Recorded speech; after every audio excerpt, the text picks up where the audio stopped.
O vídeo de hoje é sobre economia e a playlist específica, o tema geral é economia, né? Mas a playlist específica é economia básica, baseado neste livro aqui, ó.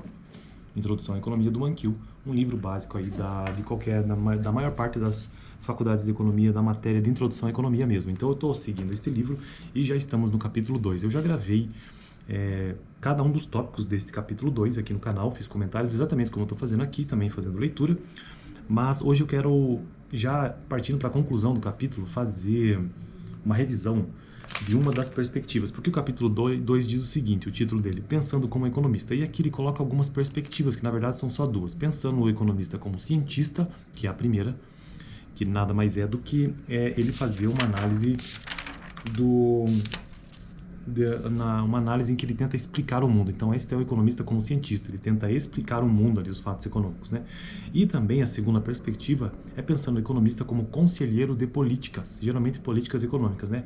E esta visão, ou esta perspectiva, ou seja, esta maneira de pensar, é quando o economista ele busca ajudar a melhorar a situação, né? Então, são coisas diferentes. Quando ele busca explicar o mundo, ele é o economista como cientista. Quando ele busca melhorar o mundo, ele é o economista como conselheiro. E no vídeo de hoje, qual que é o assunto específico? Então, é uma revisão de todos os tópicos que eu já tratei especificamente aqui no canal, mas hoje eu quero fazer uma revisão de 3 tópicos, tá bom? Sempre no tópico geral, que é o economista como conselheiro de políticas, ou seja, que ele busca melhorar o mundo, porque como cientista eu já gravei um vídeo sobre isso. Então, os 3 tópicos são análise positiva versus análise normativa, que tem diferenças. O economista que faz declarações positivas e aquele que faz declarações normativas, né? Os economistas em Washington, e aqui entenda os economistas na política como um todo, e porque nem sempre os conselhos dos economistas são seguidos. Bom, análise positiva versus normativa. Vamos direto ao conceito para você ter uma ideia. Declarações positivas. O que são declarações positivas na economia? São declarações que tentam descrever, são descritivas, o mundo como ele é. Então, isto é uma visão positiva do mundo, do econômico, né? Que ele faz declarações que tentam descrever o mundo como ele é. E aqui ele traz um exemplo. Vamos pensar assim, João diz o seguinte, João aqui no contexto brasileiro, as leis, o João é economista, né? Ele diz o seguinte, as leis do salário mínimo causam desemprego. Isto é uma constatação econômica. Então, baseado em ciência, né? Baseado em dados e tudo mais. Então, isso é uma declaração positiva. Ele tenta descrever o mundo como ele é. Exatamente como acontece o fenômeno econômico. As leis do salário mínimo causam desemprego do ponto de vista econômico. Agora, você pode ter uma outra situação que é o ponto de vista, ou uma declaração normativa. E qual seria essa diferença? Declarações normativas são aquelas que tentam prescrever como o mundo deveria ser. Então, isso é uma análise normativa. E aqui eu vou citar um outro exemplo. Então, nós temos o João, que trouxe aquele primeiro exemplo que diz o seguinte, as leis do salário mínimo causam desemprego. Isso é uma declaração positiva, tenta descrever o mundo como ele é. Agora, um outro exemplo. Vamos pensar no segundo exemplo, o José. O José diz o seguinte, o governo deveria aumentar o salário mínimo. O governo deveria aumentar o salário mínimo. Veja, aqui já tem até um verbo numa condição diferente. O governo deveria. Então, veja que aqui ele tenta fazer ou ele faz uma declaração tentando prescrever uma espécie de receita, uma solução. Ele tenta prescrever como o mundo deveria ser. Então, essa é a diferença básica entre análise positiva e análise normativa. Um economista que analisa a realidade e descreve ela, enquanto que o outro analisa a realidade, ou nem sempre, e prescreve alguma coisa para ela, uma solução. Essa é a diferença.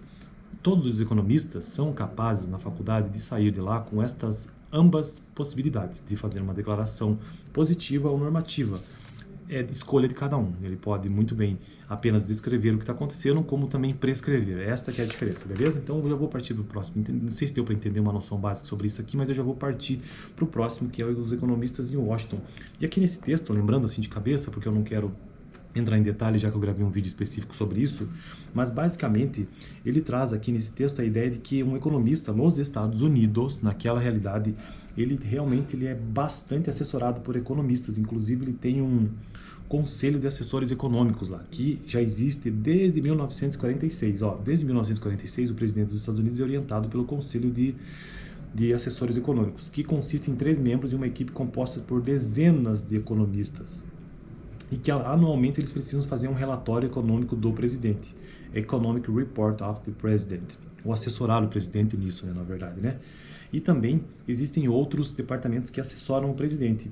O Departamento de Gestão e Orçamento, por exemplo, ajudam a formular planos de gasto e políticas regulatórios, os economistas do Departamento do Tesouro, os economistas do Departamento do Trabalho, os economistas do Departamento de Justiça, o Federal Reserve, entre outras áreas. Então ele conclui o texto dizendo o seguinte: a influência dos economistas sobre a política vai além do seu papel como assessores. As pesquisas e os textos traduzidos por eles afetam indiretamente a política.